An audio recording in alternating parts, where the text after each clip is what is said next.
Small bass, big bass, all bass.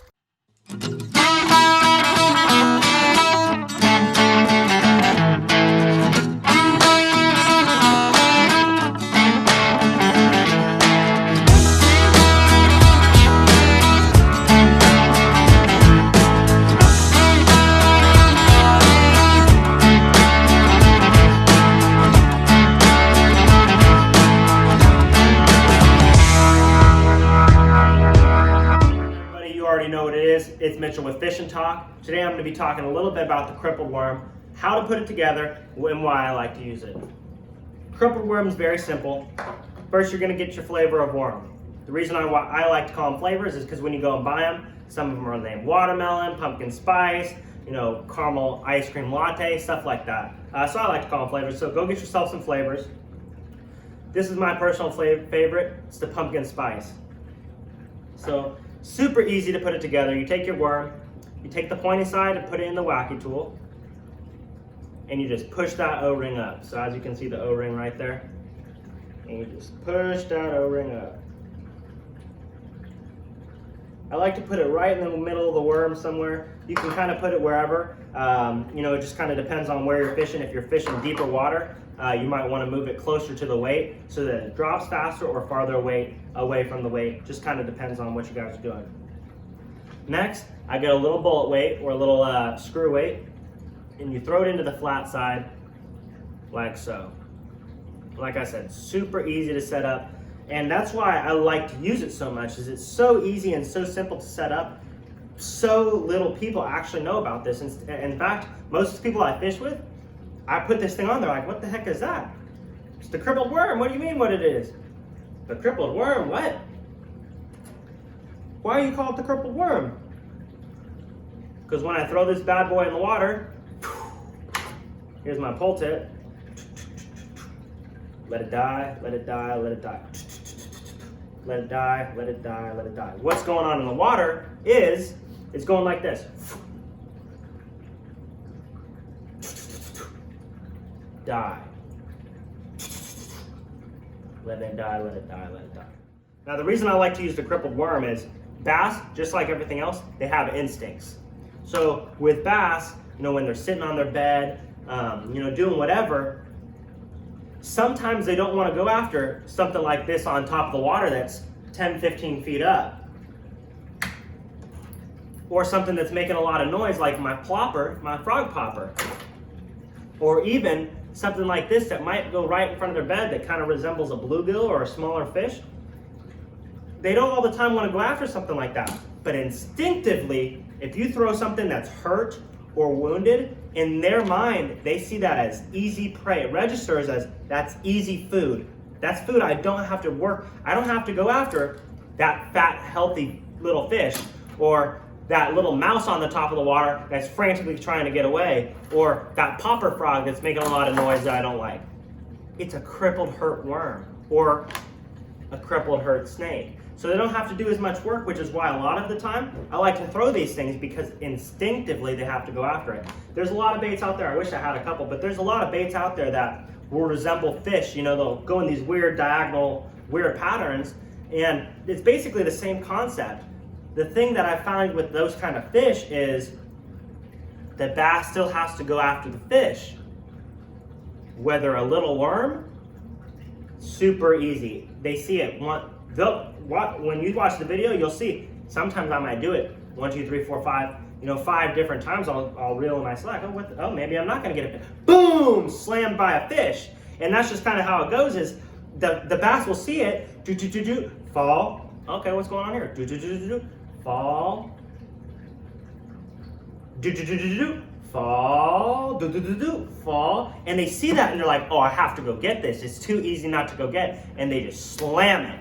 9 times out of 10, when I get a bass bite, they are slamming it. Go check out the video. Got my cripple worm. Let's see what we can get.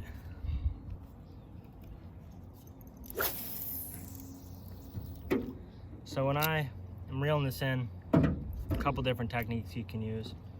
You can pull it 4 times, let it die, 3 times, let it die, 2 times, let it die. Sometimes I'll use kind of a mixture of all three, so kind of what it's gonna look like. 1, 2, 3, 4. Let it die, let it die, let it die. I usually say like 3 or 4 times, just kind of depends on how deep of water you're fishing. And then as it's dying down, you reel the slack in, give it another jerk, let it go down, let the slack go out. And most of the time with these, it's not they don't really take bites out of it. Most of the time when they hit it, they just hit it. So it's very, very obvious, you know, when you get a fish on and when you don't.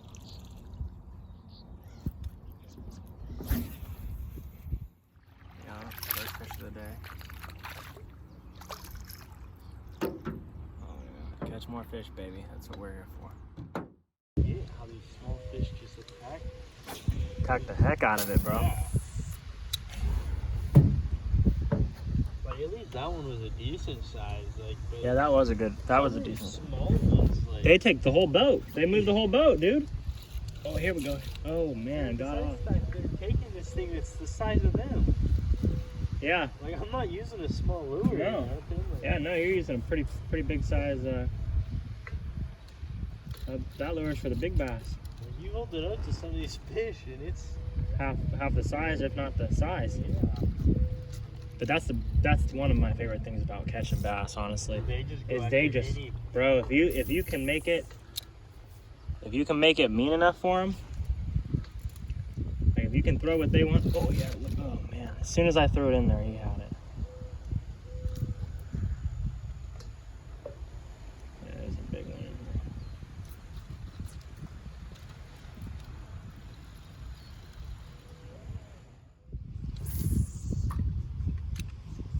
I liked it. Oh yeah, there we go. All right. But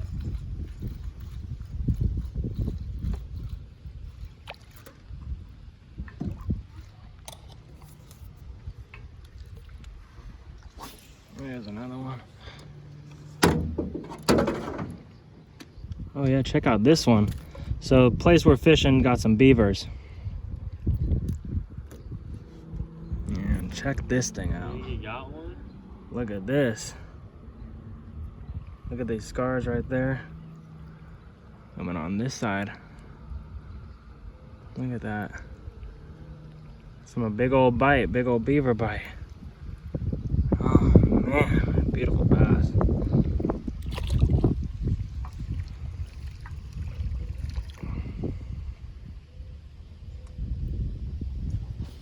I think this side of the pond's probably got, I think, the most decent bigger ones we've got.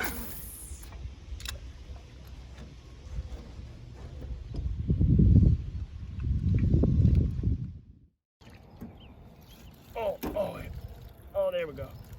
This might be a Size one? damn near might be a decent one. He's moving the whole boat.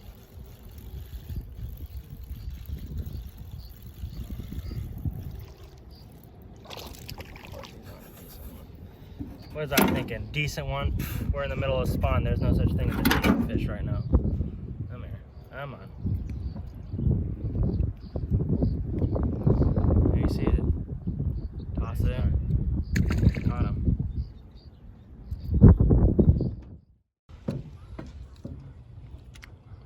Right there. There's a fish right here. Guaranteed it. Telling you.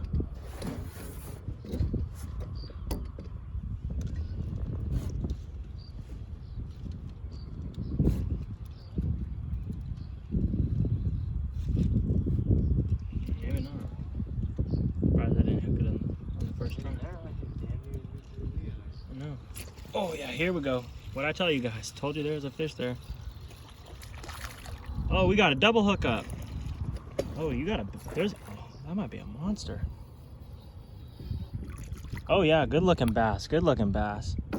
Hell yeah. Look at that guy. That's what we call a double hookup.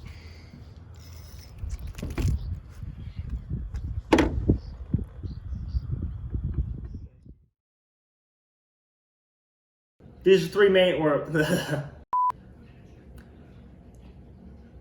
First, let's get some You know, for whatever reason, this is probably my favorite. It's called This is probably my favorite. It's called pumpkin spice. I don't really know why it's my favorite, other than the fact that it just catches more fish.